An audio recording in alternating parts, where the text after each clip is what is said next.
A Igreja Boas Novas em Guarabira convida você a se tornar um patrocinador desse canal e da obra missionária em Guarabira, com a sua melhor oferta, para que possamos fazer mais e melhor. Por ser um ministério independente, sua participação é muito importante para a expansão do Evangelho do nosso Senhor Jesus Cristo. Se inscreva nesse canal, compartilhe os nossos vídeos, dê o seu like, ative o sininho para receber mais notificações, diga de onde está nos acompanhando.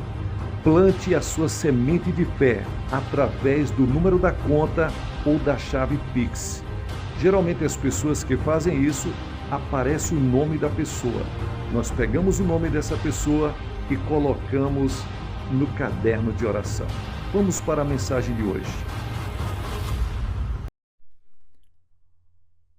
T.L. Osborne. Por que os crentes nunca deveriam ficar enfermos? És tu um dos bilhões de pessoas enfermas e fracas no físico durante muito tempo? Se és, estás procurando sinceramente libertação dessa enfermidade? Queres ficar bem de saúde? Queres uma razão para ser curado?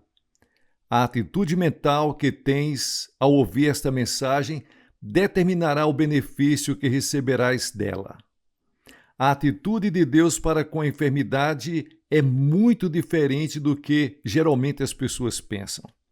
Primeiramente, quero dizer-te o seguinte: Deus não estima a enfermidade nem precisa que tu sofras para a sua glória. A enfermidade não glorifica a Deus mais que o pecado ou qualquer outra coisa má o glorifica. Ou seja, assim como o pecado não glorifica a Deus, a enfermidade também não glorifica a Deus. É a libertação que glorifica a Deus. Paulo disse aos coríntios que havia muitos fracos e doentes entre eles, porque não discerniam o corpo do Senhor. 1 Coríntios capítulo 11, versículos 29 ao 39. Nisso se encontra a resposta para a pergunta acerca de tantas enfermidades na igreja hoje em dia. Não é que Deus esteja purificando ou glorificando sua igreja por meio da assim chamada fornalha de aflição. Não é que Deus esteja provando a fé de seus filhos. A enfermidade é devida à falta de instrução acerca do corpo de Cristo, como instruímos acerca do sangue de Cristo geralmente. Muitas vezes, dirigindo os cultos nas igrejas, temos pedido a assistência que levante a mão para determinar as pessoas enfermas. E em quase todos os casos, muitos de 75% levantam a mão, significando que sofrem de uma forma de enfermidade, doença ou fraqueza. Isso não deve ser algo que venha a agradar a Deus. Qual é a razão, então? Porque há 75% dos membros de nossas igrejas enfermos sofrendo de alguma doença que Jesus Cristo, nosso substituto, já levou por nós na cruz do Calvário, como está escrito em Mateus capítulo 8, versículos 17. Declaro que a resposta é simples quando temos a atitude correta. Temos de discernir corretamente o corpo do Senhor.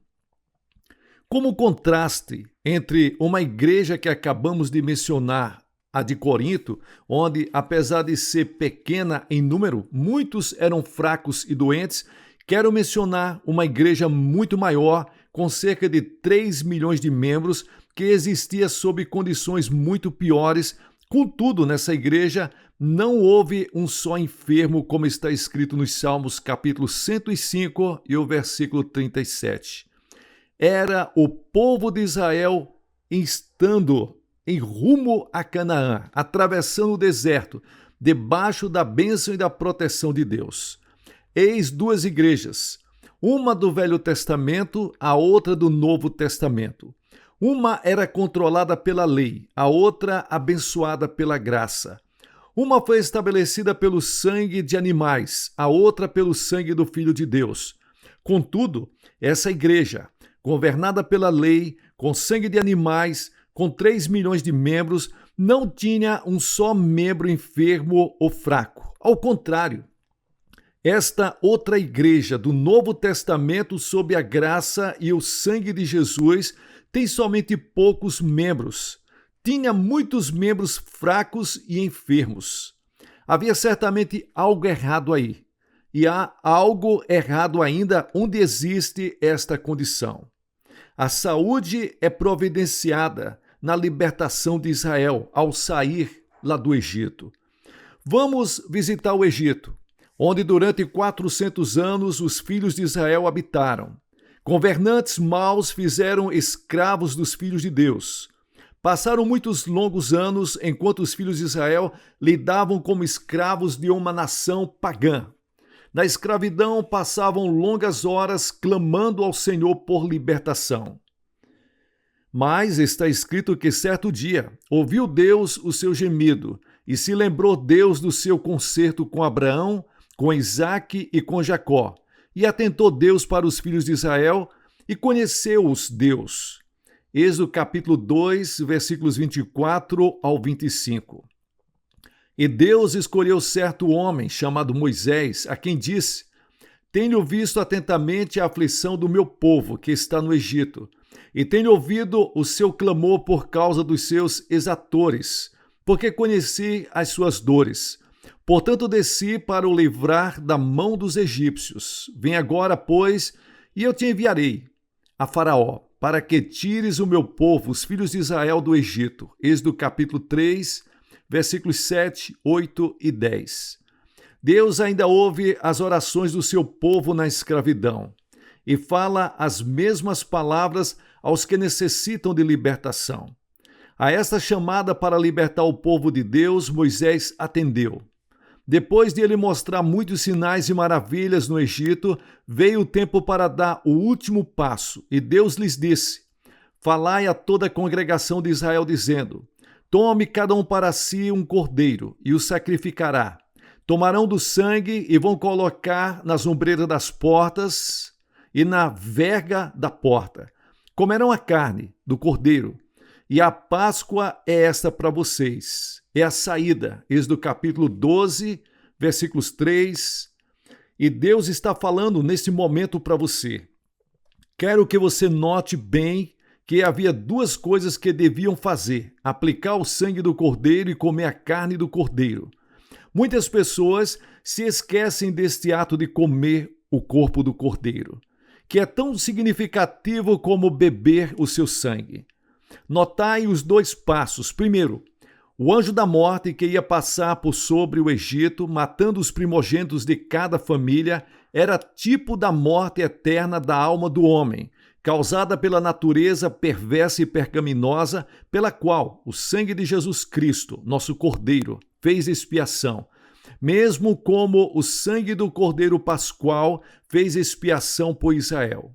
Tudo isso tratava-se do problema do pecado, tratava-se da necessidade da alma, não do problema da enfermidade, não da necessidade do corpo. E segundo, o comer da carne do cordeiro olhava para as necessidades do físico do homem.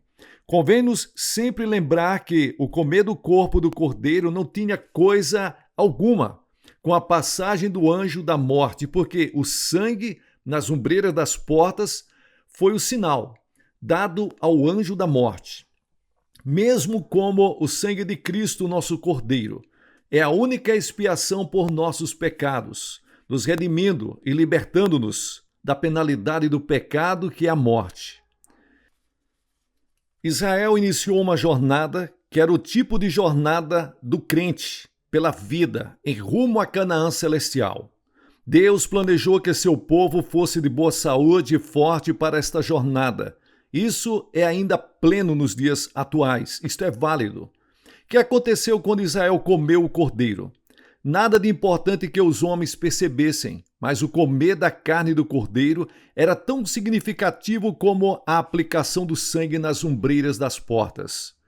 O que aconteceu quando Israel comeu o cordeiro para frente, para o sacrifício de Jesus Cristo no Calvário? O mesmo sacrifício que nos ficou para trás quando, com fé, participamos dos dois emblemas, dos dois elementos, o pão e o vinho, em comemoração da morte do nosso Cordeiro Pascual.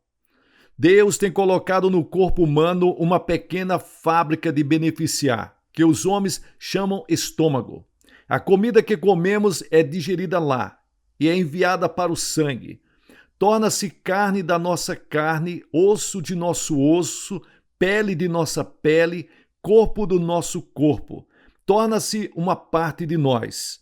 A carne, o corpo do cordeiro imolado no Egito, quando comida, tornava-se uma parte dos israelitas. Tornou-se carne de sua carne, osso de seu osso, pele de sua pele, corpo de seu corpo, e era um tipo do corpo de Jesus Cristo, o Filho de Deus, que seria morto mais tarde pelo mundo inteiro. Comparando isso, você vê em João capítulo 6 e o versículo 43, cuja vida, Paulo disse mais tarde, seria manifesta em nossa carne mortal, segundo Coríntios capítulo 4 e o versículo 11. Paulo declara também que nós nos tínhamos tornado pela fé membros do seu corpo, da sua carne e dos seus ossos. Efésios capítulo 5, versículos 30. Participamos deste mesmo corpo de Cristo, em tipo, todas as vezes que participamos do pão, da ceia do Senhor, como está escrito em 1 Coríntios capítulo 10, versículos 16. A fé reconhece este fato e reclama os benefícios prometidos do corpo açoitado por nós. O mesmo corpo que levou as cruéis pisaduras pelas quais fomos sarados. Os israelitas comeram o corpo do cordeiro e iniciaram sua jornada no dia seguinte. Ao andarem, desapareceram todas as suas enfermidades e eis, entre suas tribos, não houve um só enfermo, não houve um só fraco, mas todos eles eram fortes, de boa saúde e sadios. Tinham comido o corpo do cordeiro, que se tinha tornado parte do seu próprio corpo. Isto é maravilhoso, glorioso, quase incrível. Eis cerca de 3 milhões de pessoas e nenhuma só pessoa fraca entre elas. Quando os israelitas obedeceram às ordens de Moisés, aceitando sua mensagem acerca do cordeiro, Deus fez um pacto, ou fez um contrato com eles, dizendo: Eu sou o Senhor que te sara. Êxodo capítulo 15 e o versículo 26. Deus declarou mais que não permitiria doença alguma entrar neles, enquanto lhes obedecessem. Isso ainda é a sua promessa, meus irmãos. Prometeu mais. O número dos seus dias cumprirei. Êxodo capítulo 23 e o versículos 26. Isso ainda é a sua promessa, meus irmãos. Apesar do fato que muitos na igreja em Corinto morreram antes do seu tempo e que todos atualmente estão morrendo antes do seu tempo, todas as promessas de Deus aguardam a sua reclamação pela fé antes de se tornarem nossas. Lembrai-vos que Israel não somente aplicou o sangue às ombreiras das portas, que é um tipo de nossa salvação, mas também comeu o corpo, que era um tipo da cura e da enfermidade que estava impregnada naquele povo. Através do corpo do cordeiro, eles foram livres da enfermidade, da doença e das dores. Por que digo isso? Notai mais e vereis por que afirmo isso. O pecado e a enfermidade são dois males germinados, designados para estragar, matar e destruir o homem, que é a criação de Deus. A salvação do pecado e a cura da enfermidade são mercês germinadas, supridas para combater esses males espirituais e físicos dos homens. Quando Jesus Cristo se tornou substituto dos homens, levando o pecado dos homens e carregando as suas enfermidades, ele assim fez expiação pelos pecados dos homens, levando-os por eles, como está escrito em 1 Pedro capítulo 2 e o versículo 24. E fez provisão pelas enfermidades dos homens, levando-os por eles, como está escrito em Mateus capítulo 8 e o versículo 17. O homem que crê nestas verdades e aceita o sacrifício do Calvário como seu próprio substituto, fica liberto dos seus pecados e de suas enfermidades, independente de sentir ou não sentir mudança imediata. crendo e comportando-se como quem crê, sempre alcança os resultados prometidos. Deus não era apenas um libertador do anjo da morte, mas também quem curou suas doenças. E ele disse: eu sou o Senhor, não mudo. Malaquias capítulo 3 e o versículo 6. Todos os israelitas que aplicaram sangue nas ombreiras das portas ficaram protegidos do golpe do anjo da morte. E todos os israelitas que comeram do corpo do cordeiro ficaram libertos de enfermidades e se tornaram sãos, fortes e sadios. Isso tem sido o plano de Deus para seus filhos obedientes através de todas as Escrituras. Davi disse: louvando a Deus, glorificando a Deus em muita alegria. Bendize, ó minha alma, ao Senhor, e não te esqueça de nenhum de seus benefícios. É Ele quem perdoa todas as tuas iniquidades, eis o problema do pecado, e sara todas as suas enfermidades, eis o problema da enfermidade. Salmo 103, versículos 2 e 3. Aqui Davi, ele bendiz a Deus, falando aqui a respeito e mostrando sobre a provisão que foi feita pela libertação dos dois, o pecado e a enfermidade. Isaías disse acerca desse grande Cristo que vinha: ele foi ferido pelas nossas transgressões e moído pelas nossas iniquidades. Eis o problema do pecado. O castigo que nos traz a paz estava sobre ele e pelas suas pisaduras fomos sarados. Eis aí o problema da enfermidade. Isaías capítulo 53 e o versículo 5, mostrando novamente que a provisão tem sido feita pela libertação de ambos, o pecado e a enfermidade. O mesmo Cristo que morreu pelos seus pecados é o mesmo Cristo que morreu pelas suas enfermidades. Então, quando Jesus veio e começou a pregar o evangelho do reino, ele demonstrava que era quem sarava as enfermidades, tanto como quem perdoava os pecados. Foi o mesmo Cristo que disse: levanta-te e toma o teu leito e vai para a tua casa. Eis o problema da enfermidade.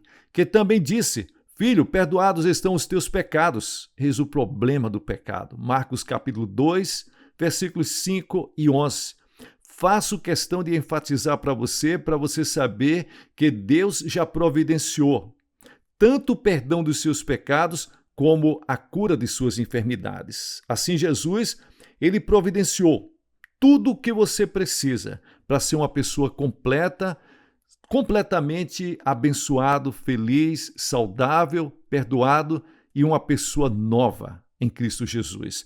Jesus ocupava-se durante 3 anos de sua vida curando enfermos e perdoando os pecadores. Então, veio o tempo crucial em que ia se tornar o substituto dos homens. Ia tornar-se pecador com nossos pecados, como está escrito em 2 Coríntios, capítulo 5, versículo 21. Ia tornar-se enfermo com as nossas enfermidades, como está escrito em Isaías, capítulo 53 e o versículo 10. Tinha de retirar tanto a enfermidade como o pecado, mas antes de os retirar com justiça, tinha de pagar a penalidade de ambos. Jesus Cristo, o único sem pecado, o único sem enfermidade, era o único que podia fazer esta obra maravilhosa. Mas ele o fez pelo seu grande amor e ele o fez por nós, como está escrito em Isaías capítulo 53. Mas antes de Jesus ir para a cruz do Calvário, ele se esforçava para mostrar aos seus discípulos o que deviam esperar e os resultados dos sofrimentos que ia suportar. Assim, Paulo relata tudo que o Senhor Jesus, na noite em que foi traído, tomou o pão e, tendo dado graças, o partiu e disse: tomai e comei. Isto é o meu corpo, que é partido por vós. Fazei isto em memória de mim.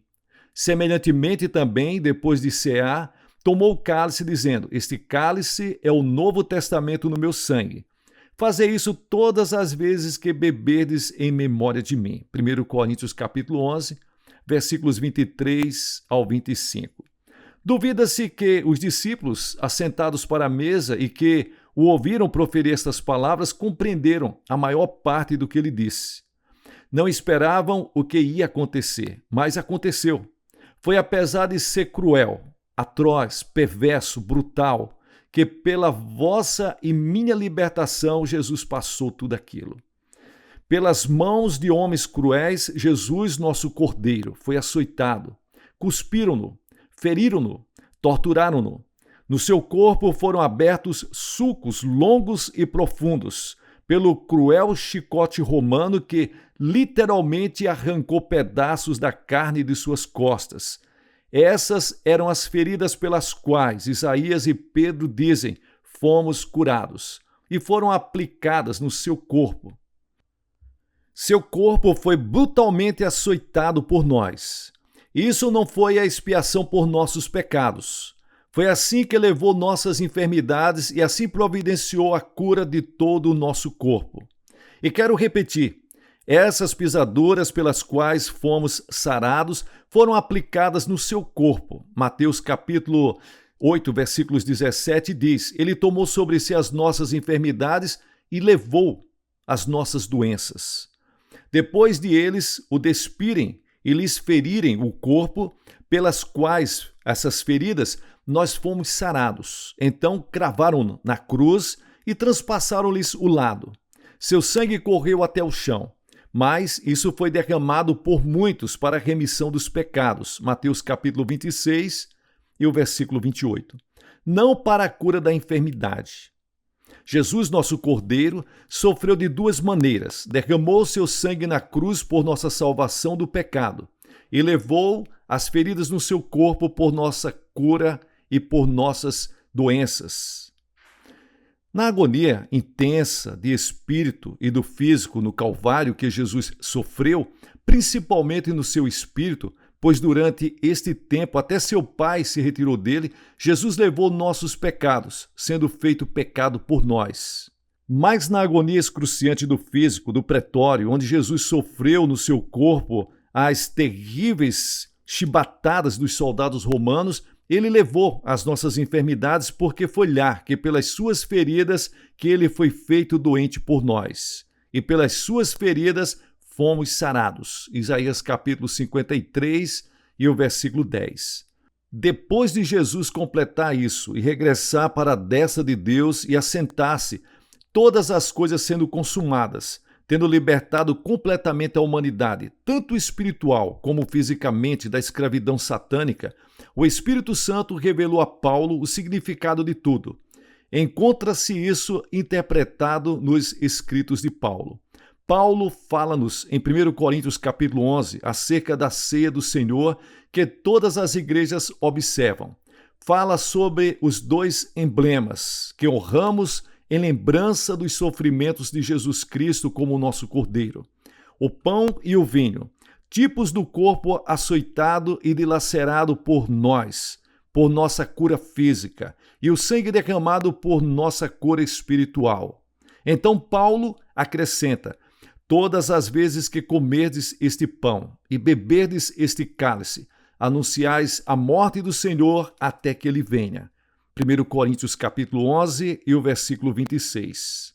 Em 1 Coríntios capítulo 10, versículos 16, Paulo interpreta esses dois emblemas. O cálice de bênção, que abençoamos, não é a comunhão do sangue de Cristo? Veja a pergunta. O pão que partimos não é, porventura, a comunhão do corpo de Cristo? O sangue de Jesus foi derramado quando ele levou nossos pecados para não ficarmos nós obrigados a levá-los, mas salvos deles e libertos do poder do pecado em nossas vidas.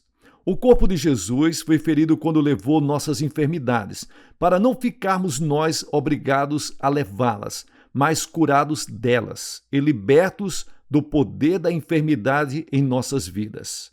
Quando os crentes são ensinados a reconhecer a sua libertação de todas as doenças e do poder de todas as enfermidades nas suas vidas, pelo corpo ferido de Cristo, como foram ensinados a reconhecer sua libertação de todos os pecados e de todo o poder do pecado de suas vidas, pelo sangue derramado de Cristo na cruz do Calvário, então ficarão tão livres de enfermidades como são do pecado.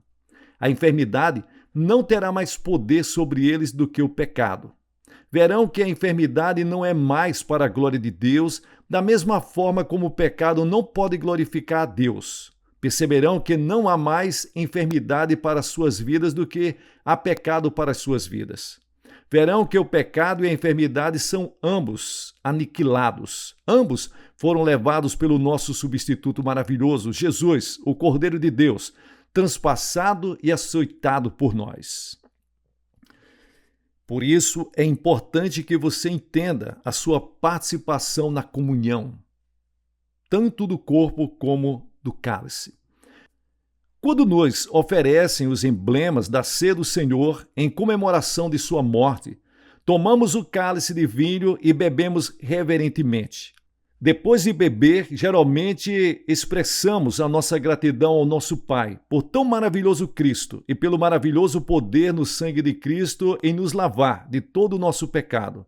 Nos regozijamos porque o poder do pecado sobre nossas vidas foi anulado, porque o pecado não tem mais domínio sobre nós. Mas como sabemos estas coisas? Eram extremistas quando nos disseram que o sangue de Jesus Cristo, o Filho de Deus, nos purifica de todo o pecado? Respondemos não. Isto é verdade. A verdade sempre liberta. Estamos livres do pecado. Uma vez para sempre, fomos salvos de uma vida de pecado e cremos que o pecado não mais terá domínio sobre nós porque fomos e somos salvos. Mas quando o pão nos é oferecido na ceia, tomamo-lo ternamente e comemos o pão, um símbolo do corpo, de nosso Cordeiro, mesmo como os israelitas participavam do corpo do Cordeiro imolado no Egito. Então, damos graça pelo sacrifício maravilhoso de Jesus. Damos graças pelo corpo de Cristo que foi açoitado. E é somente até aí que nos ensinaram. Fomos ensinados que esse corpo foi mesmo transpassado por nós, mas não fomos ensinados acerca dos benefícios que podemos receber porque este corpo foi também açoitado por nós. Sara todas as nossas enfermidades, Salmos 103, versículo 3. Tem sido geralmente ignorado na ceia do Senhor. E porque a igreja não tem geralmente discernido a maneira correta que deveria discernir o corpo do Senhor, muitos de seus membros estão fracos e doentes até hoje, nos dias atuais. Na comunhão, o cálice de vinho é um tipo do sangue de Cristo, derramado por muitos para a remissão dos pecados. Ao beber do cálice, nos regozijamos pelo fato de que a minha natureza pecaminosa foi transformada. Fui recriado e feito de novo, que estou salvo. Nessa atitude tenho discernido o sangue do Senhor. Isso fizeram os coríntios e as multidões atuais o fazem. Na mesma comunhão, um pedacinho do pão partido tipifica o corpo de Cristo, açoitado com pisaduras cruéis, pelas quais foram lavadas e curadas as minhas enfermidades. Ao comer do pão, me regozijo no fato de que meu corpo enfermo e fraco foi transformado, que se tem tornado osso de meu osso, que tem se tornado carne na minha carne. Sim, tem se tornado na minha própria carne. O corpo de Cristo está na minha carne. A vida de Jesus se manifesta em minha carne mortal, como está escrito em 2 Coríntios, capítulo 2, versículo 11, e em Efésios, capítulo 5, versículo 30. Que a enfermidade não mais tem autoridade sobre mim, que estou curado. Com essa atitude, tenho realmente discernido o corpo do Senhor. Há multidões que não têm feito isso hoje em dia. Tenho me perguntado a mim mesmo muitas vezes por que os pastores que não pregam a cura divina para o corpo distribuem o pão para a sua assistência, o pão que representa o corpo de Cristo, o corpo a quem foram aplicadas as pisaduras pelas quais somos todos que creem, lógico. Todos os que creem são curados, como está escrito em Isaías capítulo 53, versículo 5, 1 Pedro capítulo 2, versículo 24. É consistente que continuem a oferecer o cálice que tipifica o sangue derramado pela remissão de pecados ao seu povo, porque discernem bem e são abençoados pelo sangue de Cristo. Mas parece inútil mesmo é que o esforço perdido de distribuir o pão, que tipifica o corpo do Senhor açoitado por nossa cura física, e ensinar que a cura divina para o corpo não é mais para a igreja atual. Se não é mais para a igreja, para serem consistente, tem de se desistir de oferecer para assistência o emblema do sacrifício de Jesus, nosso Cordeiro, que supre esta cura para a igreja. Muitos de seus membros estão doentes ou enfermos porque, apesar de participarem do corpo do Senhor, não compreendem bem, não discernem o corpo como convém discernir. Quando Jesus disse: "Este pão que é partido por vós representa meu corpo", ele esperava que compreendêssemos que foi seu corpo a quem foram aplicadas as pisaduras cruéis pelas quais somos curados. O discernir seu corpo corretamente trará libertação de nossas doenças, como o discernir seu sangue derramado retirará de nós os nossos pecados. Alguns participam da Santa Ceia do Senhor indignamente e são incapacitados para discernir ou reclamar com fé o corpo do Senhor para a cura, mesmo depois de ter esta instrução. Se o homem, que necessita da cura primeiramente, se examina a si mesmo e se harmoniza com Deus, para que possa comer o pão e beber o cálice dignamente, como Paulo instruiu, então pode discernir o corpo do Senhor com fé para receber a cura divina. Para mim, os resultados da cura do corpo dilacerado de nosso Cordeiro são ensinados tão claramente através das Escrituras que as bênçãos da salvação pelo sangue derramado do Cordeiro é algo real. Se discernirdes o corpo açoitado e dilacerado com as pisaduras que levaram vossas enfermidades e vos curaram, a saúde será vossa. Será vossa tão certamente como vossa é a salvação, quando discernir o sangue derramado por vós, em cujo sacrifício foram levados os vossos pecados. A enfermidade perderá o poder sobre os vossos corpos, justamente como o pecado perdeu o poder sobre a vossa alma. Cristo, vosso substituto, levou ambos por vós. Assim, não tendes de os levar. Ao credes nesta porção da palavra e desempenhardes esta fé, sereis libertos. Sim, libertos da enfermidade, tanto como você é liberto do pecado. O pecado e a enfermidade são levados apenas uma vez. E desde que está escrito que Jesus já os levou, não precisais de os levar. Se os levardes, então foi inteiramente debalde, inútil o que Jesus já levou, porque não fostes então beneficiados. Mas declaro, desde que Jesus os levou, vós e eu jamais precisamos de os levar. Assim, pelas suas pisaduras fomos sarados, e pelo seu sangue temos a remissão de nossos pecados. Não temos mais fé no direito de a enfermidade dominar ou habitar o nosso ser físico do que no direito de o pecado dominar ou habitar em nosso ser espiritual. Reclamai pela fé estas duas provisões maravilhosas. Aceite-as como vossas. Aceita Jesus como quem vos cura, tanto como quem vos salva. E estareis tão livres de enfermidades como estáis do pecado. Ninguém jamais clamou em vão a Cristo por socorro no sofrimento. Mas enquanto a multidão após multidão o apertava querendo a cura, o que é relatado é sempre o mesmo: curou a todos. Lucas fala sobre isto, Mateus, Marcos, todos eles. E está escrito: e pondo as mãos sobre cada um deles, os curava. Lucas capítulo 4, versículo 40. Cristo veio para fazer a vontade de seu Pai, portanto, pregava o evangelho e curou todos os que estavam enfermos. Andou, curando a todos os oprimidos do diabo, como está escrito em Atos capítulo 10 e o versículo 38. Sua razão para curar todos se encontra na expiação. Ele tomou sobre si, substitutivamente, as nossas enfermidades e levou as nossas doenças. Mateus capítulo 8, versículo 17. Se foram as nossas doenças que o Senhor levou, a ele cumpria curar todos. O que Jesus fez ao curar a mulher com hemorragia foi por essa mulher só, mas o que ele fez na sua morte foi por todo o mundo. Desde que a expiação foi a razão pela qual Cristo curava todos, ele quer continuar a curar todos que cumprem e cumprirem as condições. Porque o que a expiação fazia pelos que viviam naquele tempo, fez também por nós em nosso tempo. Ele provou a morte por todos. Seu propósito em ordenar pregar isto a toda criatura é que toda criatura receba os benefícios do que ele realizou na cruz do Calvário.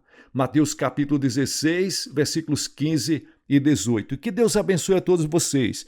Que você seja capaz, pelo Espírito Santo de Deus, de discernir realmente o que significa a comunhão do corpo e do sangue de Cristo representado na Santa Ceia do Senhor. Perdão dos pecados e libertação de todas as doenças, enfermidades e dores. Amém. Pessoal, deixe-me agradecer a sua companhia. Pastor Gilson Soares, aqui da Igreja Boas Novas, em Guarabira. Que Deus abençoe ricamente. Dê uma olhada se você está inscrito no canal. Estamos trazendo uma série de mensagens do T.L. Osborne. Que Deus abençoe vocês. Tem muita mensagem boa no canal de Smith Wigglesworth, Charles Finney, John G. Lake, muitos e muitos outros. Dê uma olhada se você está inscrito no canal, ative o sininho. Diga de onde você está nos acompanhando, deixe o seu like, deixe o seu testemunho. Muito obrigado aos colaboradores, ofertantes, dizimistas que têm abençoado através da chave Pix e através do número da conta. Todos os dias nós oramos por vocês. Graça e paz, felicidades e sucesso na sua caminhada.